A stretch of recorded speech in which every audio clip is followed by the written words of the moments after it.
The sound of the slap cut through the restaurant like glass breaking. Every fork froze mid-air. Every laugh died in the same second. She stood there, stunned, her cheek burning, her eyes wide, not from pain but from disbelief. He was still leaning forward, jaw tight, breathing hard, as he had just proven something to himself. And in that moment, he thought no one would stop him, because he thought she was powerless. Her name was Lily Carter, 24, quiet, the kind of woman people talk over because she never fights for the microphone.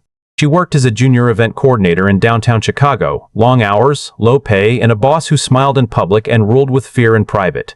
The man who slapped her was Victor Hale, the lead sponsor of the charity gala they were hosting that night. Rich, connected, untouchable. Or so he believed. The room stayed silent because silence is what money buys. Lily didn't cry. That surprised him. She just slowly lowered the tray from her shaking hands and looked at the floor, not because she was ashamed, but because she was counting her breath. 1, 2, 3. Her mother used to teach her that trick when things got overwhelming. Breathe before you break. Someone in the back whispered that she should apologize. Another voice said Victor was under stress. Her manager didn't move. The security guard stared at the wall. Lily understood something then. This wasn't about right or wrong. This was about power. She picked up the tray and walked out through the side door, past the kitchen, past the smell of butter and heat and burned onions, into the cold alley behind the building. The city noise swallowed her. Cars, sirens. Life is going on as if nothing had happened. Because to one mon, to Saitati, her hands finally started to shake. She sat on a milk crate and stared at her phone. 12 missed calls from her mom earlier that day. A message from her best friend asking how the event was going, and one contact she hadn't called in years. Dad. Lily hadn't lived with her father since she was 16. Not because of anger, because of distance, because he worked overseas, because life happens quietly and suddenly, and one day you realize years have passed. They talked on holidays, short calls, safe conversations. He always asked if she was okay. She always said yes. Her phone buzzed. A text from her manager. Victor's upset. You need to come back and apologize. This could cost us everything. Everything. She laughed once, softly, almost hysterical. Her cheeks still burned. Her chest felt tight. She typed nothing. Instead, she unlocked her phone and stared at her father's name. Her thumb hovered there like it weighed 100 pounds. Inside the ballroom, Victor was already joking again. He told a group of donors she was unstable, that she'd probably been drinking. He said it casually, confidently, because he'd done this before. People nodded. They always did. Lily pressed the call. It rang once, twice. He picked up on the third ring. Hey kiddo, her father said. His voice was calm, steady, the same voice she remembered from childhood when storms knocked out the power, and he'd light candles like it was no big deal. Everything okay? She opened her mouth and nothing came out. Then the words rushed in all at once. She told him what happened, not dramatically, just facts, a slap, a room full of people, no one helped. When she finished, there was silence on the line, not shock, not anger, just a long, heavy pause. Where are you right now? He asked. Outside, behind the venue. Stay there, he said. I'm making a call. That was it. No threats, no promises, just certainty. 10 minutes passed, then 15. Lily wiped her face and stood up, ready to go home, ready to pretend this night never existed. Then her phone rang again. Unknown number. This is Deputy Commissioner Harris, a man said. Are you Lily Carter? Her heart dropped. Yes. I need you to stay where you are. Officers are on their way. You're not in trouble, but someone very important requested we take a statement immediately. Inside the ballroom, Victor's smile finally faded when he saw the police walk in. And Lily, standing alone in the alley, realized something she never had before. Her father hadn't raised his voice. He hadn't argued. He had simply made one call, and the world was already shifting.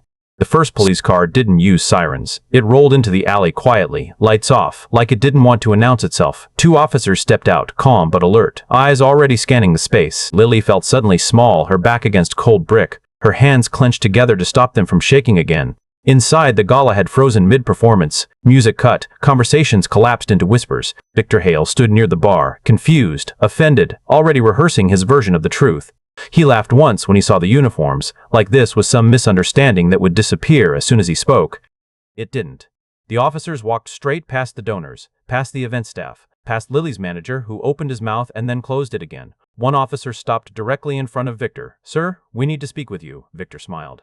About what, exactly? About an incident involving one of your employees. She's not my employee, Victor said quickly. She's staff, temporary. The officer didn't react. We've been asked to escort you to a private area. Victor's smile thinned. People were watching now. Phones slipped into hands. This wasn't supposed to happen. He nodded stiffly, already planning how to turn this around. In the alley, Lily gave her statement sitting on the curb, wrapped in a borrowed jacket. She told it exactly how it happened. No drama, no tears. The officer writing nodded slowly, asking precise questions. Time, location, witnesses. She mentioned the silence, how no one stepped in, how that hurt more than the slap. When she finished, the officer closed the notebook. "You did the right thing calling," he said. "I didn't call you," Lily replied without thinking. The officer paused. "Your father did." Inside the building, Victor's phone buzzed. He glanced down, annoyed, then frowned when he saw the caller eyed. He stepped away from the officers, answering in a low voice. "This better be quick." The voice on the other end was calm, older, controlled. "Victor Hale," the man said. "This is Thomas Carter." Victor froze. He hadn't heard that name in years, not since a closed-door meeting in D.C., not since a deal fell apart overnight without explanation, not since a warning had been delivered quietly and never repeated. "I don't know what game you think you're playing," Victor said, lowering his voice. "But this is a charity event. You're embarrassing yourself." Thomas Carter didn't raise his voice. He didn't need to. "My daughter is standing outside your venue with a red mark on her face," he said. "There are witnesses. There are cameras. And some people answer my calls faster than you answer yours." Victor swallowed. "You have two choices," Thomas continued. "You can cooperate fully and hope the truth limits the damage, or you can resist, and I promise you the damage will be complete." The line went dead. Victor looked up to find one of the officers watching him closely now. Outside, Lily's phone buzzed again, her father. "They're going to ask you if you want to press charges," he said. "Whatever you choose is okay. This is your decision." Lily closed her eyes. She thought about the whisper telling her to apologize, the manager who didn't move, the way Victor had looked at her like she was nothing. She opened her eyes. "Yes," she said quietly. "I want to press charges." The words felt heavier than she expected, and freeing. Inside, Victor was no longer laughing. His face had drained of color as another man entered the room, tall, well-dressed, not in uniform. The energy shifted immediately. People straightened. Conversation stopped again, but this time for a different reason. The man spoke softly to the officers, then turned to Victor. "Mr. Hale," he said, "I'm with the city's oversight committee. We need to discuss several ongoing investigations connected to your foundation." Victor stared at him. "What investigations?" The man smiled politely. "That's what tonight is about." Phones were fully out now. "All Phage. You." This wasn't just an incident. This was unraveling. Lily was escorted briefly inside to formally identify Victor. She walked past the same donors who wouldn't look at her earlier. Now they stared, some with guilt, some with fear. Her manager's face was pale. He didn't say a word. Victor avoided her eyes. She signed the paperwork with a steady hand she didn't recognize as her own. When she was done, the officer nodded respectfully. "Someone will follow up tomorrow," he said. "You're free to go." As she stepped back outside, the cold air hit her again. The night felt different now, quieter. Like the city itself was listening. Her phone buzzed with messages. Her best friend, her mom. News alerts starting to pop up already. Disruption at high-profile charity gala. Sponsor detained after alleged assault. She leaned against the wall and let out a breath. She felt like she'd been holding her entire life. Then she saw Victor being escorted out the front doors, cameras flashing, his face tight with rage and disbelief. As he passed her, he finally looked at her, not with anger, with fear, because for the first time, he understood something too late. She had never been powerless. And the call her father made was only the beginning. The next morning, the city woke to headlines that made Lily's coffee taste strange. Charity gala scandal, sponsor under investigation. Lily Carter stands up to powerful donor. Father's call exposes corporate misconduct. She scrolled through her phone in disbelief. People were tagging her, sharing clips from the gala, talking about the courage it took to speak up. Some comments were cruel, doubting her story, questioning her motives. Others were full of admiration. She felt every emotion at once: relief, fear, confusion, pride. Her phone rang. Her father's name flashed again. She hesitated, then answered. "Morning," he said softly. "I saw the news." "You saw?" Lily asked, a little nervous. She didn't know how much he had done behind the scenes. "I made sure the right people knew, but the world reacts fast on its own," he said. "How are you holding up?" I don't know," she admitted. "It feels surreal. People are talking about me, about him, about us." "Good," he said. "They should. But remember, this isn't about fame. It's about standing for yourself." The first media crew arrived at her office before she even reached the building. A young reporter with a camera asked if she would give a statement. She paused, looked at the lens, and then smiled, softly but firmly. "I did what anyone should do," she said. "If speaking up makes a difference, I'm glad." Word spread quickly. Her colleagues, who had whispered about Victor in the hallways before, now looked at her with something close to awe. Some apologized for not stepping in. Some simply stared, unsure of what to say. But Lily felt an unfamiliar confidence growing in her chest. She wasn't invisible anymore. Not to them, not to herself. Meanwhile, Victor's world was collapsing. His foundation had donors pulling out, his gala sponsors canceling, and legal teams circling like vultures. Every time he picked up the phone, he faced the same words. The city's oversight committee wants to review your finances, or we are pausing all transactions connected to your organization. His carefully built image, polished over decades, was unraveling faster than he could comprehend, and replaced the arrogance he wore like armor. And yet, there was one moment that shocked him more than the media frenzy. The police, having reviewed footage from multiple angles, found that Lily's composure during the assault had been remarkable. She hadn't fought back aggressively, hadn't caused a scene. Her calm and clarity made the evidence undeniable. Even the most loyal allies of Victor could no longer defend him. They whispered among themselves, "She's stronger than she looks. How did we misjudge her?" Lily, unaware of all the chaos she had caused, returned home that evening to a quiet apartment. She leaned against the door frame and closed her eyes. The adrenaline was fading, leaving behind a strange mix of exhaustion and exhilaration. For the first time in years, she felt fully in control of something. She remembered every lesson her father had ever taught her. Measure your actions, stay calm in storms, never underestimate your own strength.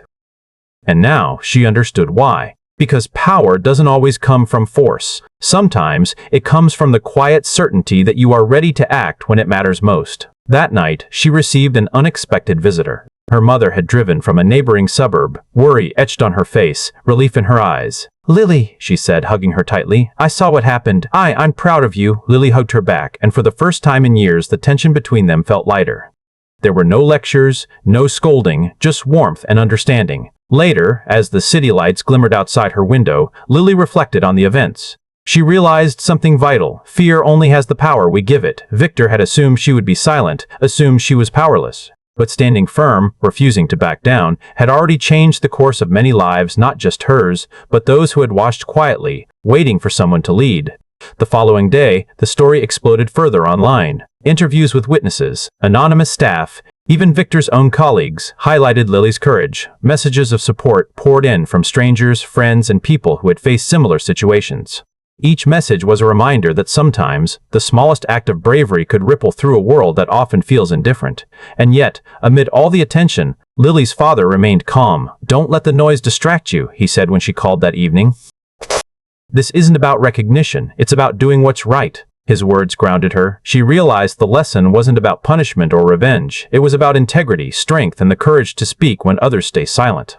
Victor, now isolated and under intense scrutiny, had finally grasped the truth. Lily was not just the woman he underestimated. She was a force he could not control, and for the first time he felt powerless. The chapter closed with Lily standing on her apartment balcony, looking out over the city. Neon lights reflected off wet streets. Sirens wailed in the distance, and for the first time, she felt the quiet satisfaction of justice, not loud, not violent, but inevitable. The morning sun poured gold across Chicago's skyline, glinting off glass towers like a city holding its breath. Lily stood by the window, coffee in hand, letting the warmth seep into her fingers. It had been 3 days since the gala, 3 days since one call changed everything. 3 days since she realized the quietest people often carry the greatest power. Victor Hale's fall had been swift. Sponsors pulled their funding, investigations widened, and the media dissected every misstep. But Lily didn't feel triumph or revenge. She felt clarity. She had acted not out of anger, but because she refused to let fear dictate her life.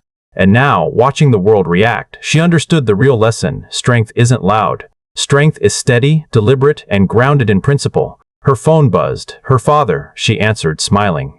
"How's my girl?" His voice was calm, steady, the anchor she had always relied on. "Stronger than I thought," she admitted, "and I think I finally got it. Power isn't about who can yell the loudest. It's about knowing when to act and having the courage to do it." Her father chuckled softly. "Exactly. And sometimes the most powerful act is simply making one call." Later that afternoon, the city seemed to notice her. People stopped her on the street, thanking her for standing up, sharing stories of their own experiences. She walked past reporters waiting outside her office, cameras clicking, microphones shoved toward her face. For once, she didn't feel afraid. She didn't feel pressured. She felt steady. At her office, colleagues who once whispered behind her back approached her with quiet respect. One handed her a cup of coffee, muttering, "We should have noticed sooner." She smiled, nodding. No lectures, no false praise, just an acknowledgement. Meanwhile, Victor, isolated in his penthouse apartment, stared at his reflection in the darkened glass. He had power, money, connections, and yet none of it had stopped the consequences. He had underestimated Lily, and that miscalculation had dismantled his carefully curated life. For the first time, fear had replaced arrogance. He realized painfully that control is an illusion. And the people you dismiss, the quiet ones you underestimate, they may be the ones shaping the future. That evening, Lily walked along the river walk, lights twinkling on the water like scattered stars. She thought about her father, the lessons he'd taught her, and the invisible armor of courage that had always been within her. She realized she didn't need to fight every battle. She only needed to recognize the moments that mattered, the moments where inaction meant allowing injustice to thrive. Her phone buzzed again. A message from her best friend. "You did it. You finally did it," she smiled, typing back. "We did it." Sometimes all it takes is one call. The city felt alive around her, buzzing, humming, indifferent, and yet responsive in subtle ways. Lily knew that life wouldn't be perfect. Challenges would come. People would doubt her again. But now, she had a quiet certainty, a steady confidence that no slap, no insult, no attempt at intimidation could shake. She looked up at the skyline, the lights reflecting off the river. The story of the gala, of Victor, of the call, was already becoming a legend in small circles. But for Lily, it wasn't about fame. It was about something deeper, the power to stand, the courage to act, the humility to remain steady even when the world watches. And in that moment, she understood the final truth.